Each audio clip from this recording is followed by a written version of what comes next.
একটা প্ল্যাটফর্মে বসে কোরআনে হাকিম থেকে কিছু আয়াতে কারিমা তেলাওয়াত করেছি। আল্লাহ তোমার হাবিবের শানে দুরূদ ও সালাম পাঠ করেছি। রব্বুল আলামিন, আমরা কতগুলা বান্দা সমবেত হয়ে তোমার শাহিন শাহী দরবারে দুটা উত্তোলন করেছি। আল্লাহ ও আল্লাহ, এই মজলিসের মধ্যে সবচাইতে গুনাহগার আমি। আমার মতো গুনাহগার এই আসমানের নিচে। দেশনেত্রীর জন্য প্রতিদিনই দোয়া মাহফিলের আয়োজন করছে।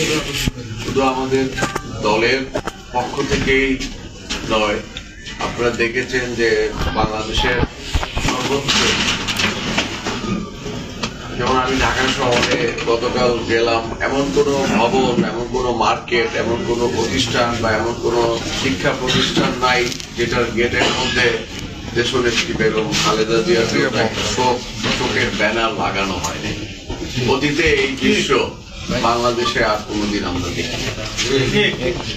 এমন কোন ব্যাংক, বীমা প্রতিষ্ঠান, এমন কোন জায়গা নাই যেখানে খালেদা জিয়ার জন্য মিলাদ আয়োজন করা হয় নাই। বাংলাদেশে এমন কোন মসজিদ নাই, এমন কোন মাদ্রাসা নাই যেখানে খালেদা জিয়ার জন্য দোয়ার আয়োজন করা হয় নাই। কত সৌভাগ্যবান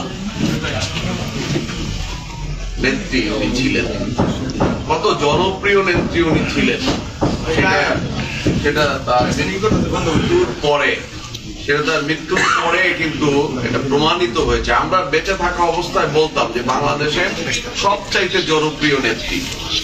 তখন অনেকে হয়তো আপনাকে অন্যভাবে বিকৃত করার চেষ্টা করত, অন্যের সঙ্গে তুলনা করার চেষ্টা করত, কিন্তু তার মৃত্যুর পরে সেটা কিন্তু দেশের মানুষ প্রমাণ করে দিয়েছে যে ওনার বিকল্প আর এদেশে কেউ হয় নাই।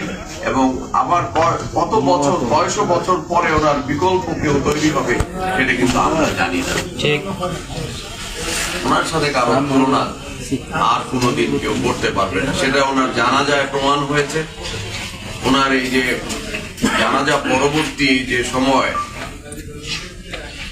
আজকে আর 7 দিন অতিবাহিত হয়ে গেল, 7 দিনে কিন্তু প্রমাণিত হয়েছে।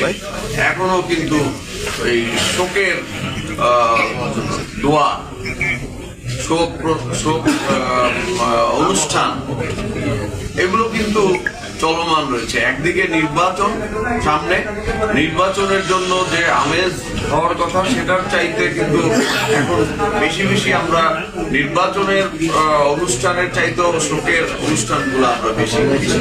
যদিও আগামী 22 তারিখ থেকে নির্বাচনের প্রচার অভিযান বা প্রচারণা শুরু হবে, নির্বাচনী আচরণ বিধি অনুযায়ী 22 তারিখ থেকে আমাদের নির্বাচনী প্রচার অভিযান শুরু হবে।